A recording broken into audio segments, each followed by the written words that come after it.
હવે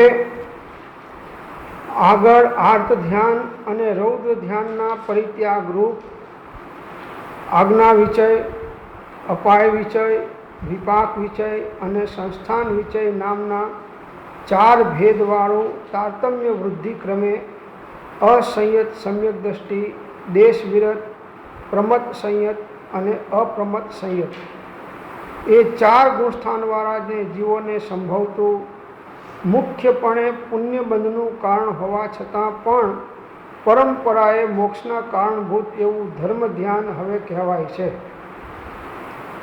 આર્ત ધ્યાન, રૌદ્ર ધ્યાન પતી ગયા. હવે જે ધર્મ ધ્યાન પરંપરાએ મોક્ષનું કારણ થાય છે એવું ધર્મ ધ્યાન સાચું અવિરતિ સમ્યક દ્રષ્ટિ, દેશવિરતિ સમ્યક દ્રષ્ટિ, પ્રમત સંયત સમ્યક દ્રષ્ટિ અને અપ્રમત સંયત સમ્યક દ્રષ્ટિ આ જીવોને ઉત્કૃષ્ટ ધર્મ ધ્યાન સપ્તમ ગુણસ્થાનકમાં રહેલા આત્મજ્ઞાની નિર્ગંત મુનીશ્વરોને હોય છે.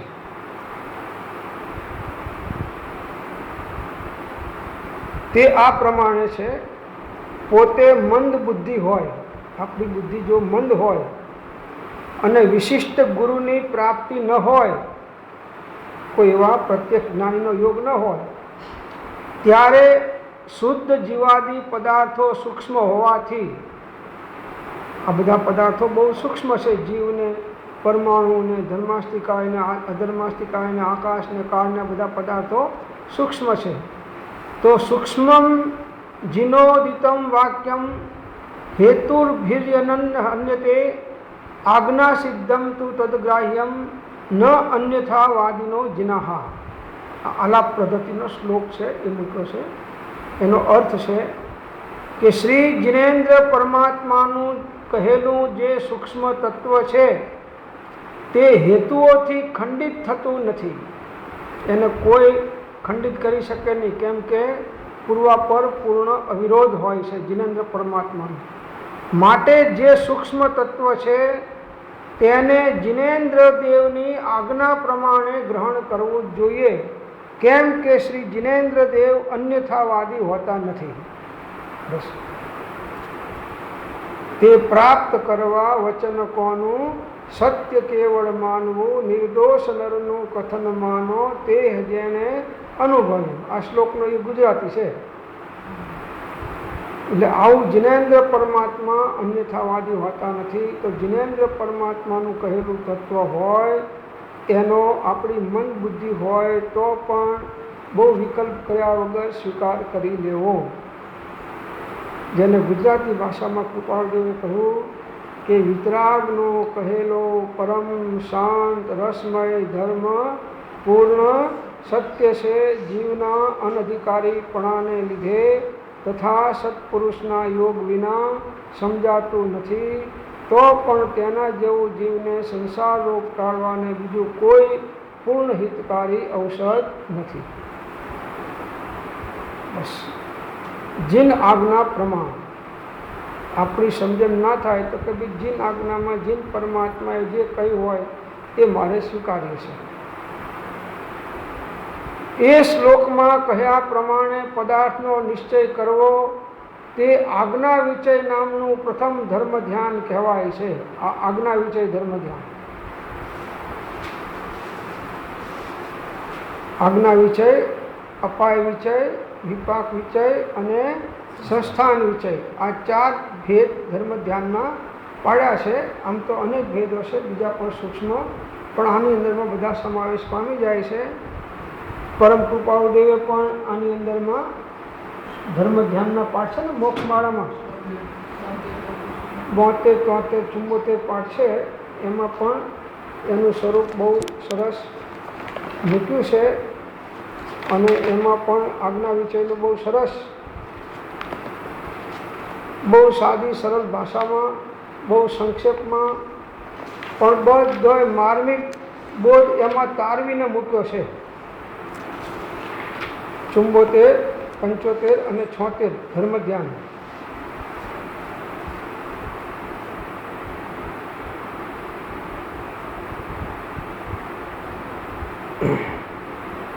ભગવાને 4 પ્રકારના ધ્યાન કહ્યા છે. આર્ત, રૌદ્ર, ધર્મ અને શુક્લ, પહેલા બે ધ્યાન ત્યાગવા યોગ્ય છે. આપણે આર્ત ધ્યાન અને રૌદ્ર ધ્યાનનો વિચાર કર્યો છે. એ બે ધ્યાન ત્યાગવા યોગ્ય છે. પાછળના બે ધ્યાન આત્મ સાર્થક રૂપ છે. એ આત્માનું હિત કરનારા છે, આત્માના કલ્યાણ કરનારા છે. ધર્મ ધ્યાન અને શુક્લ ધ્યાન. શ્રુત જ્ઞાનના ભેદ જાણવા માટે, શાસ્ત્ર વિચારમાં કુશળ થવા માટે, નિર્ગ્રંથ પ્રવચનનું તત્વ પામવા માટે, સત્પુરુષોએ સેવવા યોગ્ય, વિચારવા યોગ્ય અને ગ્રહણ કરવા યોગ્ય ધર્મ ધ્યાનના મુખ્ય 16 ભેદ કયા છે.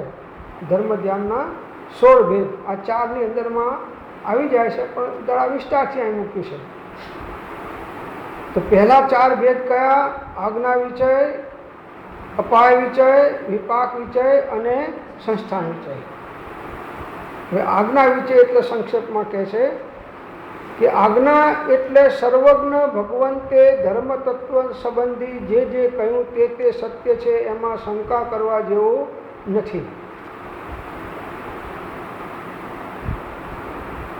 સર્વજ્ઞ પરમાત્માનું વચન છે, એટલે આપણી બુદ્ધિ મંદ હોય અને એ ના સમજી શકીએ અને તર્કથી બીજું કંઈ ઊંધું સત્ય માની લઈએ તો એ શંકાના કારણે જે આપણે આત્મકલ્યાણ સમ્યક્તો છે એ ચૂકી જઈએ છીએ. ના સમજણ પડે તો પણ જિનેન્દ્ર પરમાત્મા અન્યથાવાદી હોતા નથી. સર્વજ્ઞ ભગવાને ધર્મ સંબંધી જે કંઈ તત્વ કહ્યા છે તે પૂર્ણ સત્ય છે.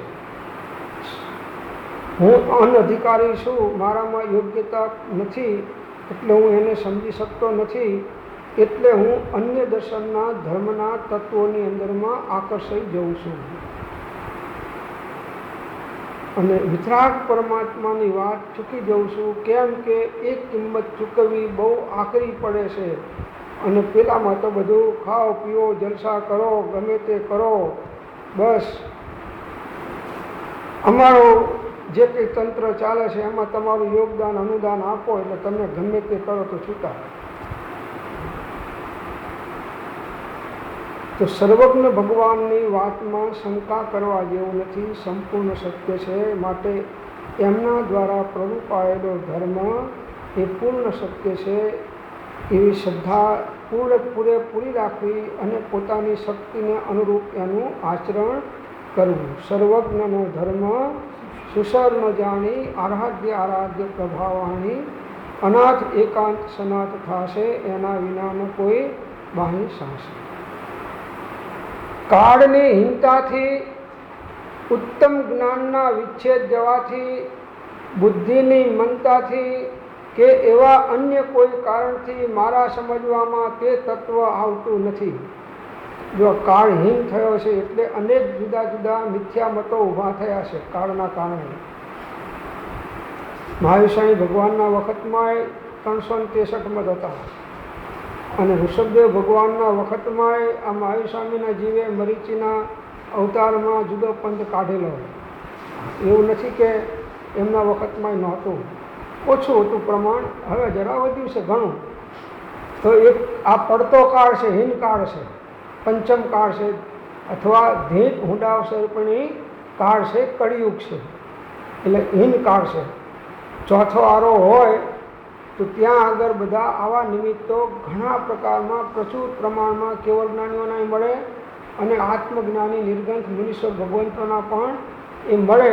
એ આ કાળમાં દુર્લભ થઈ ગયા છે, એટલે કાળહીન છે. ઉત્તમ જ્ઞાનના વિચ્છેદ જવાથી, જો ઉત્તમ જ્ઞાન તો કેવળ જ્ઞાન છે, એ કેવળ જ્ઞાન તો આ કાળમાં વિચ્છેદ ગયું છે.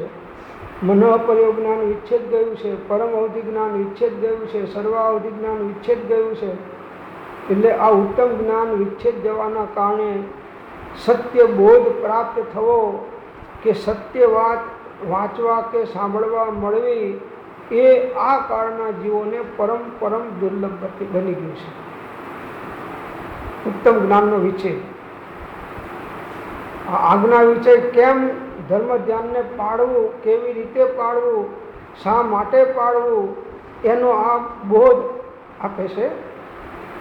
બુદ્ધિની મંદતાથી, જો આપણી બુદ્ધિ પણ પાછી ઘણી મંદ પડી ગઈ છે, એકને એક શ્લોકના પદો કેટલી વાર વાંચીએ છીએ પાછા ભૂલી જઈએ છીએ, બુદ્ધિમંદ છે આપણે.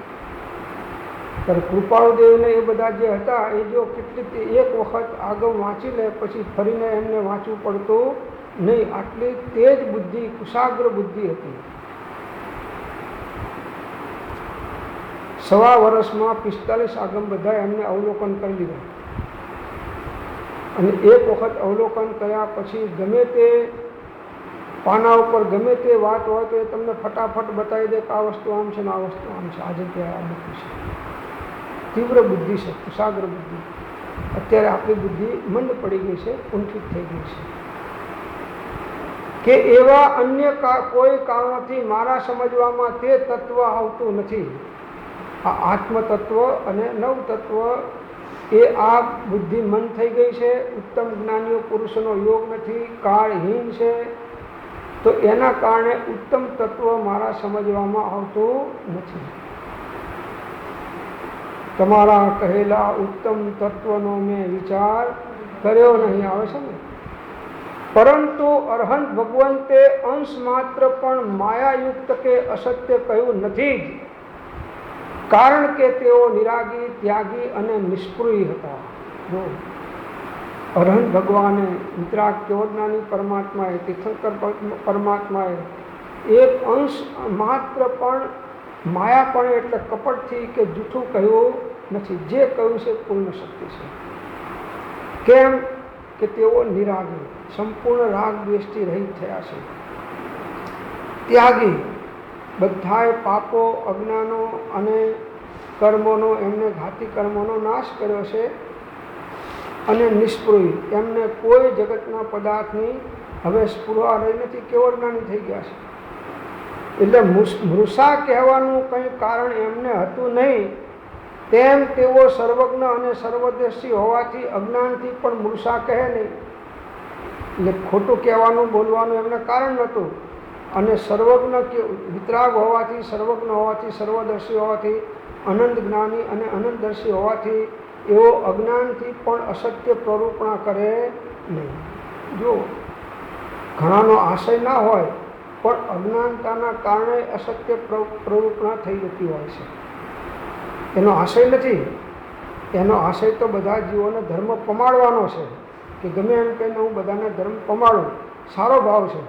પણ અજ્ઞાનની અંદરમાં ધર્મ પમાડવાનો ભાવ પણ જગતના જીવોને બાધક ધર્મ પામવામાં બની જાય છે. એટલે અજ્ઞાનીઓની ધર્મ પમાડવાની અનુકંપા પણ જગતના જીવોનું ઘણી વખત અહિત કરી નાખે છે. ખ્યાલ આવે છે હું કહું છું? જગતના જીવોને ધર્મ પમાડવાની અજ્ઞાન ભાવયુક્ત અજ્ઞાનીઓની ઈચ્છા પણ જગતના જીવોનું અહિત કરવામાં નિમિત્ત બની જાય છે. અજ્ઞાનીની અનુકંપા પણ બીજા જીવોને અહિતકારી બની જાય છે, હિતકારી નથી. કેમ કે સાચું તત્વ એના દ્વારા પ્રરૂપણામાં આવતું નથી, અને મિથ્યા તત્વનો બોધ આપવાથી બીજા જીવોનું હિતના બદલે અહિત થાય છે. ભલે આપણને બીજા જીવોના હિત કરવાની ભાવના છે અને એ ભાવનાથી કીધું છે, છતાં પણ અજ્ઞાનતાના કારણે મિથ્યા પ્રરૂપણા થઈ જાય છે.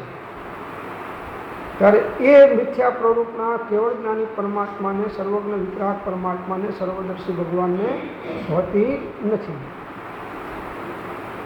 જ્યાં અજ્ઞાન જ નથી ત્યાં એ સંબંધી મૃષા ક્યાંથી હોય? જ્યાં સંપૂર્ણ અજ્ઞાનનો નાશ થઈ ગયો, કેવળ જ્ઞાન પ્રગટ થયું, તો હવે એમના બોધમાં મૃષા એટલે જૂઠી વાત તત્વની આવી શકે નહીં. એવું જે ચિંતન કરવું તે આજ્ઞા વિચય નામે પ્રથમ ભેદ છે. આનું નામ આજ્ઞા વિચય. આચારામ સૂત્રમાં મૂક્યું કે આણાએ ધમ્મો અને આણાએ તવો. બસ જિનેશ્વર પરમાત્માની આજ્ઞા એ જ ધર્મ છે, અને જિનેશ્વર ભગવાનની આજ્ઞા પ્રમાણે ચાલવું એ જ તપ છે. આ ધર્મ ધ્યાનનો પહેલો ભગવાનની આજ્ઞા પ્રમાણે શ્રદ્ધા કરવી અને ચાલવાની પોતાની ભૂમિકા અનુસાર પ્રયત્ન કરવો, એ આજ્ઞા વિષય. હવે બીજું છે અપાય વિષય. અપાય એટલે દુઃખ. અપાય એટલે દુઃખ. તો હવે એનું સ્વરૂપ કહે છે, સંક્ષેપમાં આપણે લઈએ છીએ. તો રાગ, દ્વેષ, કામ, ક્રોધ એથી જે દુઃખ ઉત્પન્ન થાય છે તેનું જે ચિંતન કરવું તે અપાય વિષય નામે બીજો ભેદ છે. અપાય એટલે દુઃખ. રાગ ભાવ થાય, દ્વેષ ભાવ થાય, કામ ભાવ થાય, ક્રોધ, માન, માયા, લોભ, આ બધા ભાવ થાય, એનાથી જીવને દુઃખો ઉત્પન્ન થાય છે. આપણને બીજું કોઈ બહારમાં દુઃખી કરતું નથી. આપણને આપણા રાગ ભાવ, દ્વેષ ભાવ, મોહ ભાવ, કામ ભાવ, ક્રોધ, માન, માયા, લોભના ભાવ, રાગ દ્વેષના ભાવ, આ ભાવોથી જ આપણને આપણને દુઃખ થાય છે. એટલે આપણા દુઃખને કરનારા આપણે પોતે જ છીએ. માટે કૃપાળુદેવે એક જગ્યાએ કહ્યું કે પોતે પોતાનો વેરી આતે કેવી ખરી વાત. પોતે પોતાનો વેરી. આપણે બીજાને વેરી માનીએ છીએ, પણ આ જે સંકલેશ પરિણામ, આઠ ધ્યાન, રૌદ્ર ધ્યાનના પરિણામ થયા, તો એ પરિણામથી નુકસાન કોને થયું? પોતાને થયું. કોના પરિણામથી થયું? પોતાના પરિણામથી થયું. તો પોતાનો વેરી કોણ થયું? પોતે થયું. તો હવે પોતાનો મિત્ર થવું હોય તો પોતાએ શું કરવું જોઈએ? કે આ પ્રકારના ભાવો ઉત્પન્ન થવા ન દેવા, એવી જાગૃતિપૂર્વક જીવન જીવવું.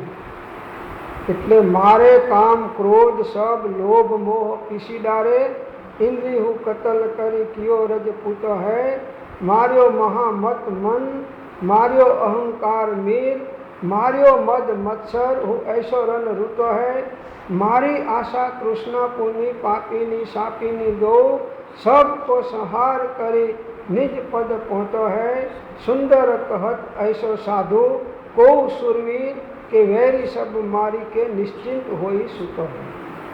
આ દુશ્મનો અંતરંગના વિભાવો અને વિકારી ભાવો જે છે એ બધા આત્માના દુશ્મનો પોતાના અજ્ઞાનતાની અંદરમાં ઉત્પન્ન થયેલા બધા વિભાવો છે. એને નાશ કરવાનો પ્રયત્ન કરવો, દુશ્મનનો નાશ કરવો જોઈએ. આર્ય નીતિ છે. તો આપણા દુશ્મન કોણ છે? આપણા વિભાવ, આપણા કસાય ભાવ, આપણા વિષય ભાવ.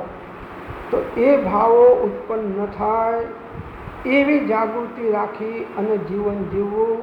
ગમે તેવા નિમિત્તો આવે, ગમે તેવા ઉદય આવે, ગમે તેવા સંજોગો આવે, એ વખતે પણ આ રાગ દ્વેષ મોહમય પરિણામ ન થાય એની જાગૃતિ જે રાખે એનું નામ સાધક.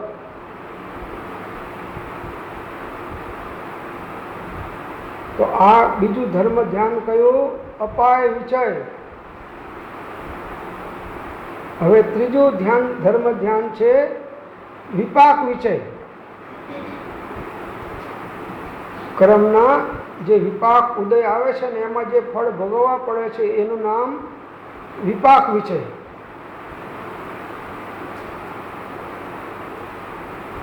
હું જે ક્ષણે ક્ષણે દુઃખ સહન કરું છું, ભવાટવીમાં પર્યટન કરું છું, અજ્ઞાન આદિ પામું છું, તે સઘળું કર્મના ફળના ઉદય વડે કરીને છે. એ ધર્મ ધ્યાનનો ત્રીજો ભેદ છે. હું જે ક્ષણે ક્ષણે દુઃખ સહન કરું છું, ક્ષણે ક્ષણે જો જીવો જગતના દુઃખી જ છે. તમે કહો હું ક્યાં સાહેબ અત્યારે દુઃખી છું? હે કેરીનો રસ કેમ બેઠો સાહેબ, તમારા સત્સંગ સાંભળું છું. હે સત્સંગ સાંભળું છું, દુઃખી છું? પ્રભુ ઉપયોગ તારો આત્મામાં સ્થિર નથી અને બહિર્મુખ છે, એ તું દુઃખી જ છું. કેમ કે તું અનાકુળતામાં નથી, આકુળતામાં છું. ત્યારે તો તને સત્સંગ સાંભળવાની આકુળતા થઈ છે, ભક્તિ કરવાની આકુળતા થઈ છે. જગતના બાહ્ય પાપ કાર્યોમાં કરવાની ઈચ્છા તો મહા આકુળતા છે.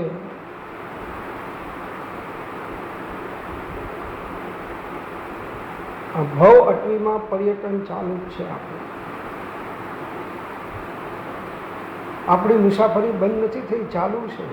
આ તો એક વચ્ચે અડધો કલાકનો વિસામો મળ્યો છે, સ્ટેશન નાનું આવ્યું છે, અને એની અંદરમાં આપણે પથારા પાથરીને બેસી ગયા કે આટલું મારું, હજી આટલું વધારતો જો, આ બધું લઈ જજે સાથે પ્રભુ તારું હોય તો. કેટલી મૂર્ખામી છે કે આ બાહ્ય પદાર્થોને ભેળા કરવા, સુખ માનવું, એની પાછળ આખો મનુષ્ય બહુ વેડફી નાખવો, છતાંય જીવોને એનો ખ્યાલ નથી આવતો કે વધવાપણું સંસારનું નરદેહને હારી જવો, એનો વિચાર નહીં. ઓહો, એક પણ તમને આવા કોના માટે હું કરું છું? આ કરીને મને શું લાભ છે? ઉપરથી વર્તમાનમાં અશાંતિ અને ભાવિમાં દુઃખ જ છે. કોઈ પણ સંસારની પ્રવૃત્તિ એ વર્તમાનમાં પણ આકુરતા વ્યાકુરતાયુક્ત છે અને ભાવિમાં પણ એ કર્મોના ઉદયમાં એને દુઃખ જ છે. બને એટલી સંક્ષેપ કરી અને ધર્મ ધ્યાનમય ભાવોમાં આવી જવું એ જ વિવેકીનું કર્તવ્ય છે. ગમે તેવા નિમિત્તો છે, ગમે તેવા ઉદયો છે, ગમે તેવું સંજોગો, વાતાવરણ છે, છતાંય આમ કર્યા વગર છૂટકો થવાનો નથી. અભ્યાસ કરવો. આવશે ઉદય પ્રમાણે નિમિત્તો આવશે, પણ એ વખતે પણ નિમિત્તાધીન નહીં, આત્માધીન રહેવાનો પ્રયત્ન કરવાનો છે, ભાવનાઓ કરવાની છે. નિમિત્તાધીન તો બધા થઈ જશે. જગત જીવ હે કર્માધીના, અચરજ કછુના લીના, આપ સ્વભાવ મેં અબધુ સદા મગન. જગત જીવ કર્માધીના તો છે. તો હું જે ક્ષણે ક્ષણે દુઃખ સહન કરું છું, જો ક્ષણે ક્ષણે દુઃખ છે, કેમ કે ક્ષણે ક્ષણે ભાવ મરણ એનું ચાલુ છે. ભાવ ચાલે છે, ભાવ મરણ છે. ક્ષણ ક્ષણ ભયંકર ભાવ મરણે કાં અહો રાચી રહો. તો હું જે ક્ષણે ક્ષણે દુઃખ સહન કરું છું, ભવ અટવીમાં પર્યટન કરું છું, આ 4 ગતિમાં મુસાફરી કરું છું, અજ્ઞાન આદિ પામું છું, આ અજ્ઞાન ભાવ વડે અનેક પ્રકારના મિથ્યા ભાવો કરું છું, તે સઘળું કર્મના ફળના ઉદય વડે કરીને છે. આ થવાનું કારણ શું? કર્મનો ઉદય. અને કર્મનો ઉદય થવાનું કારણ શું? તો કે આત્મા ભાવમાં આત્મભાવ ચૂકી ગયો અને વિભાવમાં પ્રવર્ત્યો. એના કારણે એ વિભાવનું નિમિત્ત પામી અને કર્મણ વર્ગનાઓ કર્મત્વ રૂપે પરિણમી અને આત્માના પ્રદેશ સાથે બંધાઈ ગઈ. ખ્યાલ આવે છે? જો આ ભૂલ આપણી સમયે સમયે ચાલે છે, પાછી એવું નથી કે બંધ થઈ ગઈ હોય. બધા કર્મના ફળ, આખી દુનિયા કર્મના ફળ ભોગવે છે. પુણ્યનો ઉદય હોય છે તો એને એવા નિમિત્તો મળી જાય છે, પાપનો ઉદય હોય છે તો એને એવા નિમિત્તો મળી જાય છે. પુણ્ય ને પાપના ફળ આખી દુનિયા, સંસાર છે એ પુણ્ય પાપના ઉદય રૂપ છે, બીજું કંઈ નથી. સંસારમાં 2 સિવાય છે શું? કાં તો પુણ્યનો ઉદય છે, કાં તો પાપનો ઉદય છે. હવે ચોથું, સંસ્થાન વિષય ધર્મ ધ્યાન. 3 લોકનું સ્વરૂપ ચિંતવવું તે લોક સ્વરૂપ સુપ્રતિષ્ઠિત ને આકારે છે. જીવ અજીવે કરીને સંપૂર્ણ ભરપૂર છે. અસંખ્યાત યોજનની કોટાકનું કોટીએ તીર્છો લોક છે, જ્યાં અસંખ્યાતા દ્વીપ સમુદ્ર છે. અસંખ્યાતા જ્યોતિષી વાણ વ્યંતરાદિકના નિવાસ છે. ઉત્પાદ વ્યય ધ્રુવની વિચિત્રતા એમાં લાગી પડી છે. જો 3 લોકનું સ્વરૂપ ચિંતવો, ઉર્ધ્વલોક, મધ્યલોક અને અધોલોક. આ 3 લોક છે. લોક તો એક જ છે, પણ એના 3 વિભાગ છે. તો ઉપરના ભાગમાં શું છે? સ્વર્ગ અને સિદ્ધાલય ઉપર છે ને. પછી મધ્ય ભાગની અંદરમાં શું છે? વચ્ચેના તો કે અસંખ્યાતા દ્વીપ સમુદ્રો છે બધા. નીચે શું છે? બધી નરકો છે. અને નરકોની અંદરમાં પણ જે કંઈ ભુવનવાસી દેવો છે, નારકી જીવો છે, બધા નીચે નિગોદના ગોળાઓમાં પણ જીવો છે, આ બધા અધોલોકમાં છે.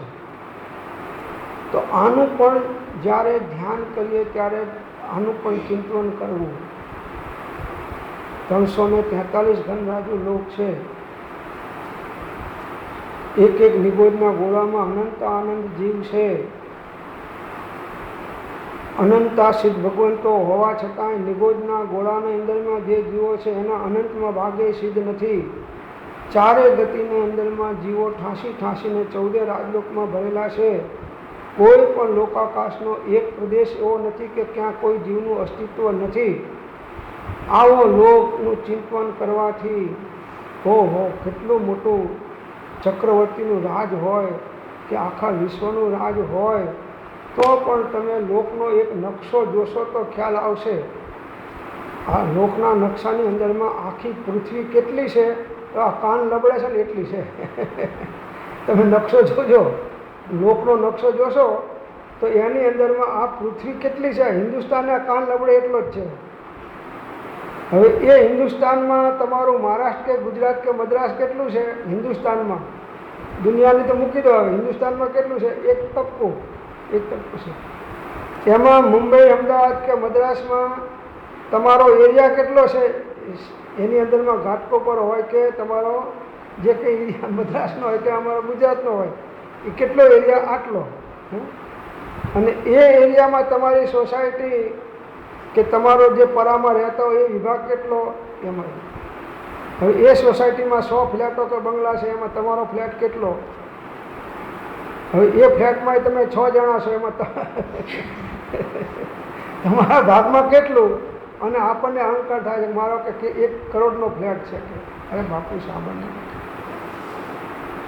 ફ્લેટ ક્યાં તારો છે? આ તો તું પકડીને બેઠો છે. આ તો સારું છે કે પેલો ફ્લેટ બોલતો નથી. ફ્લેટ બોલતો હોય તો એને પૂછો કે તારા જેવો તો 3 પેઢી અહીં આવીને જતી રહી, હું તો એનું એ જ છું. અને હજી તું જે છે તારા છોકરાઓ રમે છે ને પછી એ કહેશે કે મારો છે. તારા પહેલાં તારા પપ્પા કહેતા કે મારો છે, અને એના પહેલાં એના પપ્પા કહેતા હતા કે મારો છે. આ મારું મારું કરીને બધા ગયા અને હું તો અહીં અહીં છું. કંઈ નથી આ જીવનું. 14 રાજલોકમાં એક પરમાણુ કે એક જીવ આપણો નથી. ત્રિકાળ એકાકી છીએ આપણે, ત્રિકાળ. આ સંસ્થા નીચે ધર્મ ધ્યાનના મુખ્ય અધિકારી એટલે મુનિઓ છે, સાવકો ગૌણ અપેક્ષા છે. આ ધ્યાન સામાયિકમાં બેસી એટલે આ જેમ 12 ભાવનાઓનું ચિંતન છે એવી રીતે આ આજ્ઞા વિચય, અપાય વિચય, વિપાક વિચય અને સંસ્થાન વિચય એનું પણ ચિંતન સામાયિકમાં કરવું એ પણ ધર્મ ધ્યાનનો એક પ્રકાર છે. આ ધર્મ ધ્યાન છે. જો અન્ય દર્શનોમાં ભલે ધ્યાન ગમે એ પ્રકારનું બતાવે, પણ જૈન દર્શનના ધ્યાનોનું આ બધા ચિંતન જો ધ્યાનમાં બિલકુલ શૂન્ય અવસ્થા નથી. છે અપ્રમદ ગુણસ્થાનકની અંદરમાં ધર્મ ધ્યાન છે, ત્યાં પણ વિચારપૂર્વકનું ચિંતન ત્યાં છે. એવું નથી કે ચિંતન રહિત થઈ ગયો કે વિકલ્પ રહિત થઈ ગયો કે કોઈ ભાવ એને નથી, એવું નથી. ત્યાં પણ છે અને છતાં નિર્વિકલ્પ છે કે બીજા વિકલ્પ નથી એ અપેક્ષા નિર્વિકલ્પ છે. પલટો તો આવે ને? હા, પલટો આવે, પલટો આવે. 7મા ગુણસ્થાનમાં બરે શુક્લ ધ્યાનમાં પલટા આવે છે તો પછી સામાન્ય ધ્યાનની અંદર વાત જ ક્યાં છે? એકત્વ વિતર્ક વિચાર ને પૃથકત્વ વિતર્ક વિચાર ને એ બધા આવે છે.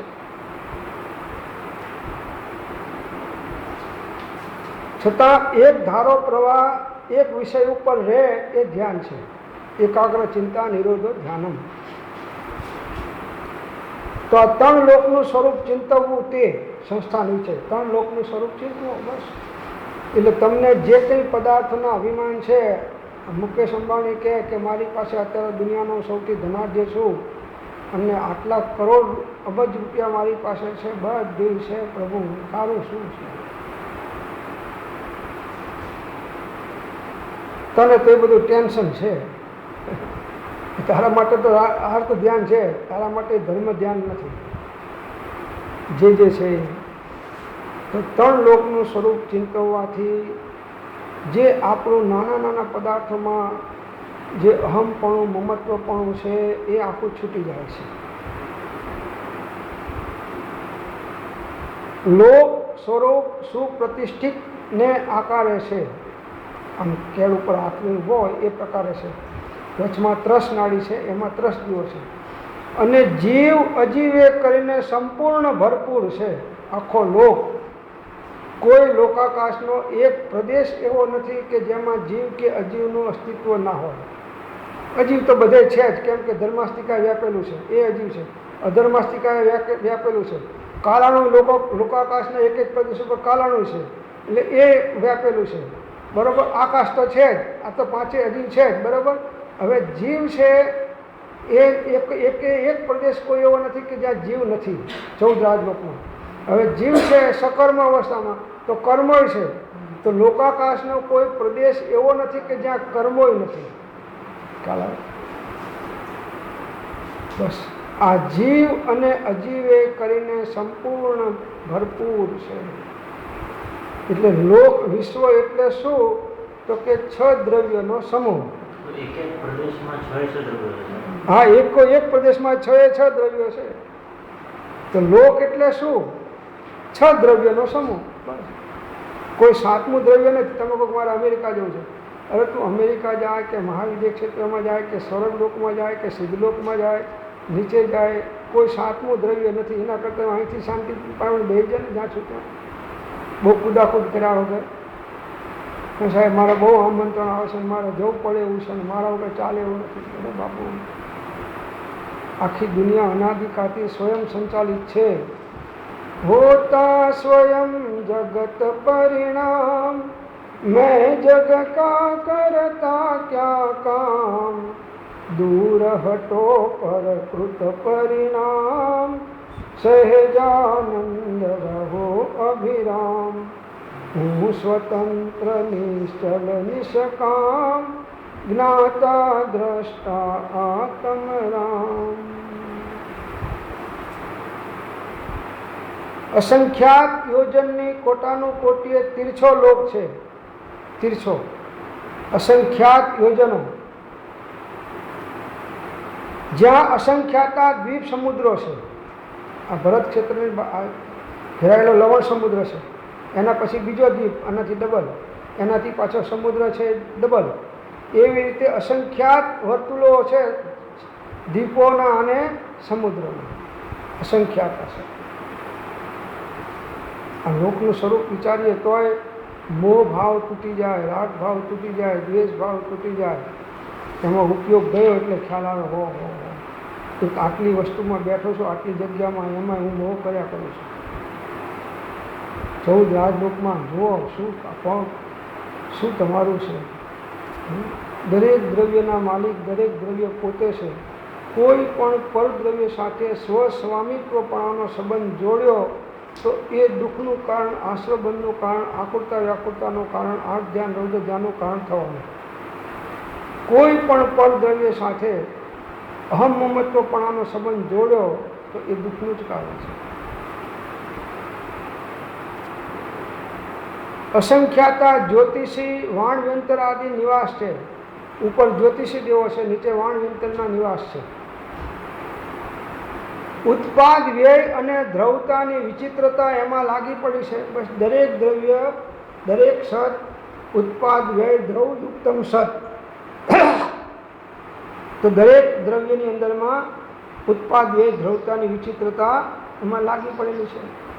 કોઈ દ્રવ્ય ઉત્પાદ વ્યય વગરનું નથી અને એનું મૂળ સ્વરૂપ ધ્રુવ રૂપે રહેલું છે. દરેક દ્રવ્ય આવા છે, ઉત્પાદ વ્યય દ્રવ યુક્તમ સત. અઢી દ્વીપમાં જઘન્ય તીર્થંકર 20 અને ઉત્કૃષ્ટતા 170 હોય તથા કેવળી ભગવાન અને નિર્ગંઠ મુનિરાજ વિચરે છે. તેઓને વંદામી, નમમસામી, સક્કરામી, સમાણમી, કલ્યાણમ, મંગલમ, દેવયમ, ચેયમ, પજુવાસ્વામી. એટલે આ વિશ્વની અંદરમાં ઓછામાં ઓછા તીર્થંકરો કેટલા હોય? 20. અને ઉત્કૃષ્ટ હોય તો 170. 170નો પટ છે ને, આપણે જોયે ને. અને ઓછામાં ઓછા અત્યારે વિદેશ ક્ષેત્રમાં અત્યારે 20 તીર્થંકર છે. લાખો કેવળ જ્ઞાનીઓ છે હાલ ત્યાં વિદેશ ક્ષેત્રમાં. હવે એક હાલ અહીંયા આવી જાય તો આપણું કલ્યાણ થઈ જાય લાખમાંથી.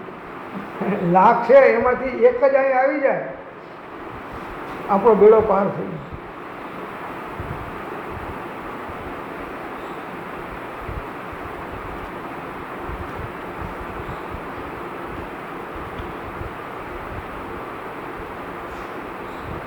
તથા કેવળી ભગવાન અને નિર્ગંથ મુનિરાજ વિચરે છે. જો નિર્ગંથ મુનિઓ ત્યાં મહાવિદ્ય ક્ષેત્રમાં હાલ વિચરી ગયા. ભરત ક્ષેત્રમાં પણ હજી 18,500 વર્ષ સુધી આ પંચમ આળાના છેડા સુધી મુનિઓ, રત્નત્રયધારી મુનિઓ રહેવાના છે. ઘણા એમ કહે છે કે ભાઈ અમુક જ્ઞાની થઈ ગયા પછી બીજા કોઈ થવાના જ નથી એમના જેવા. નહીં, એવું નથી. એમના કરતાં ઉત્તમ જ્ઞાનીઓ થઈ શકે છે. કોઈ સાવક ભૂમિકાના જ્ઞાની હોય તો મુનિ અવસ્થાના પણ જ્ઞાનીઓ થવાના છે હજી. એટલે એની ભૂમિકા હજી એવું નથી કે હવે 18,000 વર્ષમાં કોઈ થવાના નથી. થવાના છે, થાય છે. આગળ જ્ઞાની થઈ ગયા, વર્તમાનમાં હોય, થાશે કાળ ભવિષ્યમાં, માર્ગ ભેદ નહીં. કોઈ આપણને એમ છે કે આગળના થઈ ગયા એટલે હવે તો કોઈ થવાના જ નથી, એવું નથી કરવું. એમ કેમ નથી કહેતો કે આગળના બધા વરરાજા મૂર્તિયા પરણી ગયા એટલે હવે કોઈ નવો મૂર્તિયા થવાનો જ નથી, એમ નથી કેમ કહેતો. એટલે આજે બધું આ તો બધું ચાલુ જ કરવાનું. એક ફૂલ પડ્યું તો બીજી કળીઓ ઊભી થઈ ગઈ છે, એમાંથી ફૂલ થવાનું, એ જશે એટલે બીજું થવાનું છે. એમ અસંખ્યાત એક ઝાડ ઉપરથી પત્તું પડે છે તો એ એમ કહે છે કે હવે આપણે જુદા પડી ગયા, હવે ક્યારે મળશું? ત્યારે પેલું ઝાડ કહે છે કે ભાઈ ઈસ ઘર એસી રીતે એક આવત और એક ઝાડ, એક આવે છે ને એક જાય છે. એવું નથી કે જ્ઞાની પુરુષોનો યોગ આપણને નથી થતો અને હજી નહીં થાય. હજી 18,500 વર્ષ સુધી આ ભરત ક્ષેત્રમાં રત્નત્રયધારી મુનિઓ થવાના છે, શ્રાવકો થવાના છે અને અવિરતિ સમ્યક દ્રષ્ટિઓ પણ થવાના છે અને થાય છે અને હોય છે.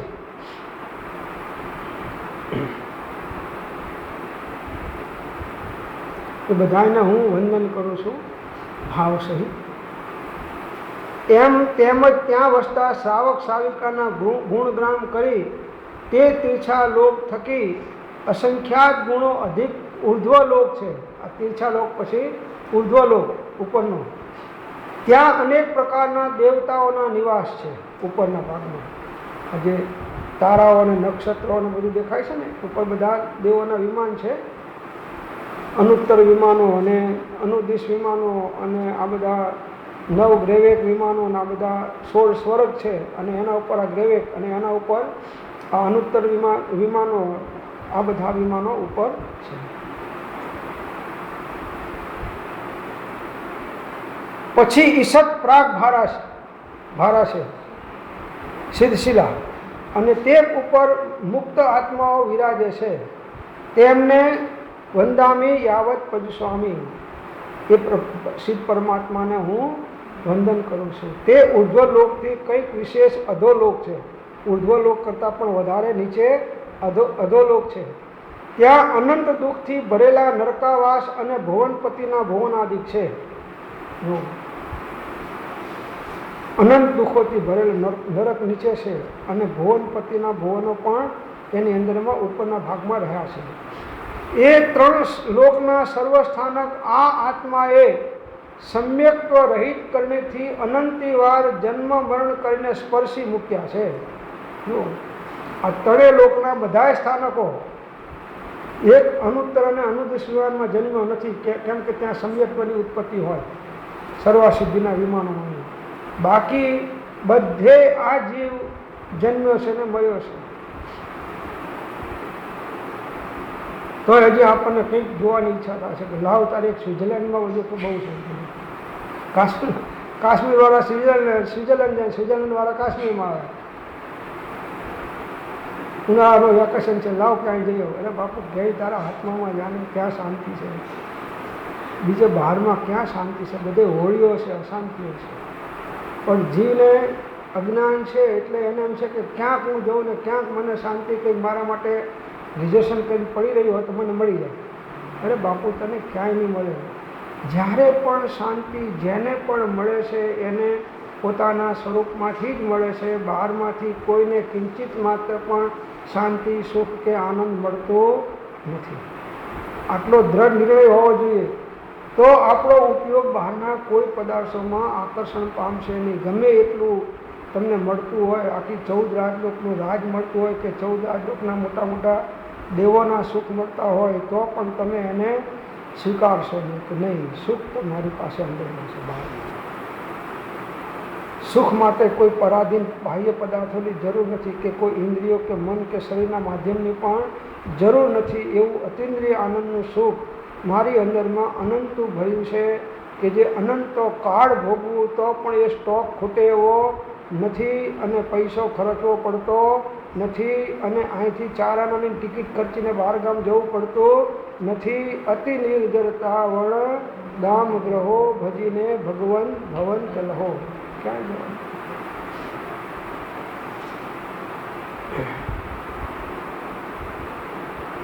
કેરીમાં હજી 1000 રૂપિયાની પેટી થાય ને આમાં વગર પૈસા કેરીની પેટી લાવો 1000 રૂપિયા થાય કે જેટલા થતા હોય ઓછા બધા ઠીક છે. અને તોય પાછો આનંદ તો નહીં. એમાં એકાદી ખાટી નીકળી ગઈ તો જો કે આમાં છેતરી ગયો કે આટલી રત્નાગીરીની અંદરમાં એક વલસાડી નાખી દીધી આને કેરી ખાટી નીકળી. અને આ તો ગેરંટી કોઈ દાડો આટલો અંશે ખાટાનો અનુભવ થશે. આનંદમાં ખટાશનો એક અંશ પણ છે નહીં, એવું છે. પણ કોઈ લેવા તૈયાર નથી, કિંમત ચૂકવવા તૈયાર નથી. હારે કોઈ માધવ લો, કોઈ માધવ લો, અચળ પ્રેમે કોઈ ગ્રાહક થાવ, ગ્રાહક દાવ. ગ્રાહક જોઈને અમે આપીએ છીએ, પણ પ્રભુ આ પંચમ કાળમાં આ તમારા આ ગ્રાહક થવા મળવા મુસીબત છે.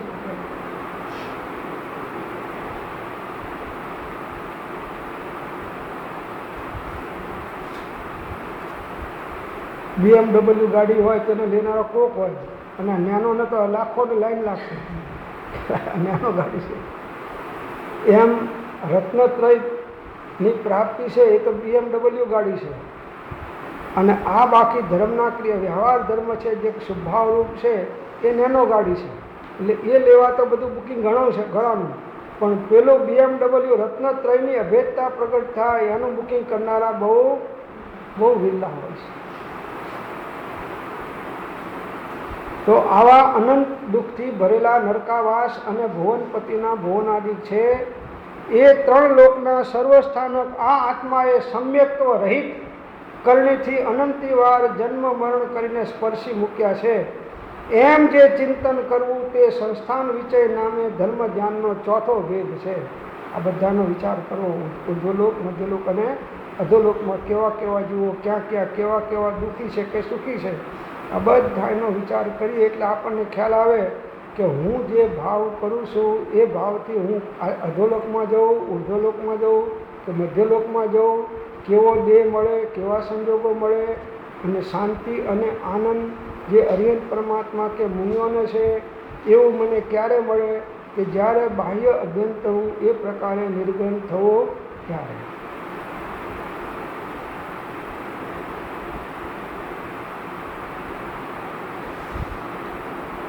કેરી લેવી છે પણ પૈસા પેલા મરવાના ખર્ચવા છે. પેલા કાચી કેરી મરો આવે શું કે ને, હા મરો. અને એને રસ લેવો છે રત્નાગીરીનો, પૈસા ખર્ચવા છે કાચી કેરીના, અને એને રસ ચાખવો છે રત્નાગીરીનો. એમ બને? બસ એક ગ્લાસ દૂધમાં તમે 1 ચમચી ખાંડ નાખશો તો એટલું ગળ્યું થશે. 2 ચમચી ખાંડ નાખશો તો એથી વધારે ગળ્યું થશે, ડબલ. 3 ચમચી નાખશો તો એથી વધારે. પણ તમે 3 દાણા નાખવાનું એમ કહો કે 3 ચમચી જેવું ગળ્યું દૂધ કેમ નથી, પણ આપણે 3 દાણા જ નાખ્યા છે ખાંડને. એમ આપણે કહીશું કે આ ધર્મનો રાસ પેલું શિયાળ કૂદકો મારે છે ને દ્રાક્ષ લેવા અને પહોંચી શકતી નથી, એટલે શું કહે છે કે દ્રાક્ષ. એમ આપણે પેલા આત્માના અતિન્દ્રિય આનંદ સુધી પહોંચી શકતા નથી, એટલે આત્મામાં આનંદ છે જ નહીં. આનંદ તો આ બધા બહારના પદાર્થોમાં છે, એટલે પેલી દ્રાક્ષ ખાટી છે તો છોડી દઈએ છીએ. તો આ સંસ્થાન વિશે નામનો ધર્મ ધ્યાનનો ચોથો છે. એ 4 ભેદ વિચારીને સમ્યક્ત્વ સહિત શ્રુત અને ચારિત્ર ધર્મની આરાધના કરવી, જેથી એ અનંત જન્મ મરણ ટળે એ ધર્મ ધ્યાનના 4 ભેદ સ્મરણમાં રાખવા. જો હવે આનો સાર આટલો જ મૂક્યો એક લીટીમાં, આ 4 ભેદ. આ 4 ભેદ વિચારીને સમ્યક્ત્વ સહિત હવે સમ્યક દર્શન પ્રગટ કરો. શુદ્ધ એટલે સમ્યક જ્ઞાન અને ચારિત્ર એની આરાધના કરો. સમ્યક દર્શન જ્ઞાન ચારિત્રની આરાધના કરવી, જેથી એ અનંત જન્મ મરણ ટળે, જેના કારણે આપણા અનંત જન્મ અને મરણના ફેરા છૂટી જાય. બીજો કોઈ ઉપાય નથી, આ એક જ ઉપાય છે. બીજા અજ્ઞાન ભાવથી જે કંઈ ઉપાય છૂટવાના કરીએ છીએ એ હકીકતમાં તો બંધાવાના જ કારણ થાય છે. આ સમ્યક દર્શન જ્ઞાન ચારિત્રની આરાધના એ જ મુક્તિના હેતુભૂત બને છે. બાકી જે કંઈ આરાધના સંકલ્પ વ્યવસ્થામાં જે શુભ ભાવપૂર્વક થાય છે એ આપણને પુણ્યાશ્રવ બંધ કરી અને એ પણ 4 ગતિમાં રખડાવવાનું જ કારણભૂત થાય છે. પણ આ ધર્મ ધ્યાન યુક્ત જો 4 ભાવનાઓ ભાવશું તો એ 4 ભાવનાઓ પણ પરંપરાએ મોક્ષનું કારણ છે, કેમ કે આ ધર્મ ધ્યાન છે. આ 4 ભેદ સ્મરણમાં રાખવા. પેલા 8 ભેદ રાખવાના, 8 ધ્યાન, 9 ધ્યાન, કે એ ભાવમાં આપણો ઉપયોગ જાય નહીં. જો શેના માટે સમજીએ છીએ કે આપણને વારંવાર આવા આપણા ભાવ બગડી જાય છે અને ઘડીકમાં આર્ત ધ્યાન થઈ જાય છે, ઘડીકમાં રૌદ્ર ધ્યાન થઈ જાય છે, અનેક પ્રકારના સંકલેશ પરિણામો, માઠા પરિણામો થઈ જાય છે, કર્મના ઉદયના કારણે, બહારના નિમિત્તોના કારણે, આત્માની અજાગૃતિના કારણે, પ્રમાદના કારણે. તો હવે ક્ષણે ક્ષણે, કાર્યે કાર્યે, પ્રસંગે પ્રસંગે ઉપયોગને જાગૃત કરી અને જીવન જીવવાની કળા શીખવાની છે. ઘરમાં હોય, બહાર હોય, મંદિરમાં હોય કે ગમે ત્યાં હોય, દિવસે હોય, રાતે હોય, એકલા હોય, સમૂહમાં હોય, દરેક જગ્યાએ આપણી જાગૃતિ આપણે રાખવી એ આપણી ફરજ છે, બીજા કોઈની ફરજ નથી. તમારો છોકરો નીચે રડશે તો એ તમારે ઉઠીને જવાની ફરજ છે, બીજા કોઈ નહીં ઉઠે. ખ્યાલ આવે છે? તમારે જ જવું પડશે. એમાં તમારા છોકરાને અંદરમાં મોક્ષે પહોંચાડવો છે તો તમારે જ એને આ રત્નત્રયના પરિણામની અંદરમાં દાખલ કરવો પડશે, એ સ્કૂલમાં એડમિશન લેવું પડશે. તો જ તમે છૂટવાના અધિકારી બનશો, નહીં તો છૂટવાના અધિકારી છો નહીં. ગમે તે તમે બહારમાં કરતા હોય, ધર્મના નામે જે કંઈ કરતા હોય, પણ મૂળ ધર્મ કૃપાળુદેવ કહ્યું છે કે મૂળ માર્ગથી લોકો લાખો ગૌ દૂર છે. 708 પત્રમાં, 709 પત્રમાં મૂક્યું છે. મૂળ માર્ગથી લોકો લાખો ગૌ દૂર છે. કેટલા? લાખો ગૌ. અને અત્યારે કરોડો ગૌ દૂર છે. આટલા બધા ધર્મ કરે છે, આટલા બધા મંદિરો બંધાય છે, આટલા બધા પુસ્તકો છપાય છે, આટલા બધા તપ ત્યાગ થાય છે, આટલી બધી ક્રિયાઓ થાય છે, પણ મૂળ એટલે સમ્યક દર્શન જ્ઞાન ચારિત્રની રત્નત્રયની અભેદતા યુક્ત માર્ગની અંદરમાં ચાલનારા જીવો 3 કાળમાં વિરલા હોય છે. એમાં આ પંચમ કાળમાં તો બહુ જ અલ્પ સંખ્યામાં હોય છે. મૂળ ધર્મ તો આ છે. એમને આ કૃપાળુદેવ બહુ સરસ લખ્યું છે, એ જરા જોઈએ થોડું એટલે ખ્યાલ આવશે કે એમને મૂળ માર્ગને સન્મુખ કરવો હોય તો ઘણો વખત જાય એવી જીવોની અયોગ્યતાઓ આવી ગઈ છે.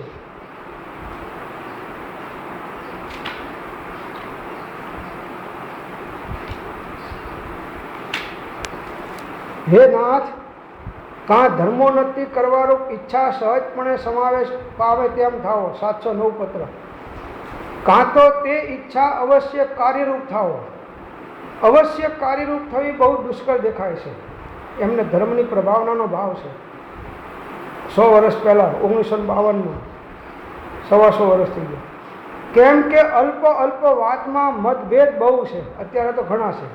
કેટલા મતભેદ? કૃપાળુદેવમાં જ 100 મત હશે, એક શ્રીમદમાં 100 ચોખાઓ જુદા જુદા હશે, ઓછામાં ઓછા.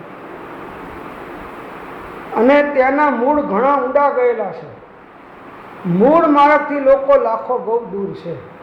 મૂળ માર્ગથી એટલે સમ્યક દર્શન જ્ઞાન ચારિત્રની અભેદ પરિણતિના પુરુષાર્થથી લોકો લાખો ગૌ દૂર છે. એટલે નિશ્ચય રત્નત્રયથી તો જીવો દૂર છે.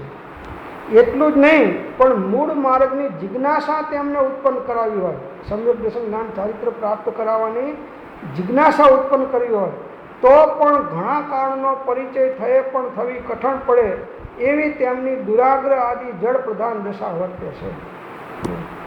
અને આ મૂળ માર્ગની જિજ્ઞાસા કરાવી હોય તો પણ એ મત અને ગચ્છના આગ્રહના પૂછડા એટલા પકડીને બેઠા છે, દુરાગ્રહો પકડીને. આ જળ પ્રધાન દશા એવી છે કે ઘણા સમય સુધી આ પ્રયત્ન કરવામાં આવે તો પણ આ કાર્ય થવું ઘણું કઠણ છે. આવું આ કાળ છે અને એમાં આપણી એન્ટ્રી થઈ છે. આપણા ભાગ્યશાળીઓની પંચમ કાળમાં ધીક ઊંડાવસળપણી કાળમાં એન્ટ્રી થઈ છે. હવે એમાં જો કંઈક મતાંતરમાં ઘૂસી ગયા કે કોઈ બીજા જીન પરમાત્માની આજ્ઞાથી વિરુદ્ધ માર્ગમાં ઘૂસી ગયા કે પકડાઈ ગયા તો એક માંડ હાથમાં આવેલું પેલું આંધળાનો દરવાજો આખો નગર ફરીને આવે અને જ્યાં દરવાજા અંદર દાખલ થવાનું બરાબર આવે દરવાજો ત્યાં શરીરમાં એવી ખંજવાળ આવે કે આમ હાથ દઈને આખો ગામ ફર્યો અને ત્યાં આવ્યો ને ખંજવાળ આવી અને એ ખંજવાળતા પાછું ચાલવાનું ચાલુ રાખ્યું એટલે પેલો દરવાજો છૂટી ગયો. દરવાજામાં દાખલ થવાનો સમય આવ્યો ત્યારે જ એને ખંજવાળ આવી અને ખંજાળવા ગયો અને એ દરવાજામાંથી આગળ નીકળી ગયો. ઊભો રહ્યો તોય સારું હતું પણ ઊભો તો રહેવા કોનો ટાઈમ છે? તો આવી સ્થિતિ આપણી છે. એની અંદરમાં માર્ગ શોધી કાઢી અને બધાય જે ગચ્છના આગ્રહ હોય, મતના આગ્રહ હોય, કોઈના વ્યક્તિના નામે બધી પકડો કરીને બેઠા હોય, બધું છોડો. ધર્મ તો શાશ્વત છે, કોઈ વ્યક્તિનો ધર્મ નથી. તો એ ધર્મના અંદરમાં વિશાળ દ્રષ્ટિ રાખવાની છે. ભલે દુનિયાની અંદરમાં અનેક ધર્મ મતો છે, એ બધાના પ્રત્યે પણ સ્યાદવાદ દ્રષ્ટિ રાખી અને એમના પ્રત્યે પણ કલુષિત ભાવ આપણા ન થાય અને સાચો ધર્મ આપણા હાથમાંથી છૂટી ના જાય એવી જાગૃતિ નિકટભવી જીવો રાખે છે. બસ આટલું જાળવી અને જીવન જીવવાની કળા શીખશો તો આ જ મનુષ્ય ભાવમાં તમે સમ્યક્ત્વનું બીજ વાવીને જશો. ભલે કામ આગળ પૂરું થશે પણ અહીંથી તમારી શરૂઆત થઈ જશે. જો સાચા માર્ગે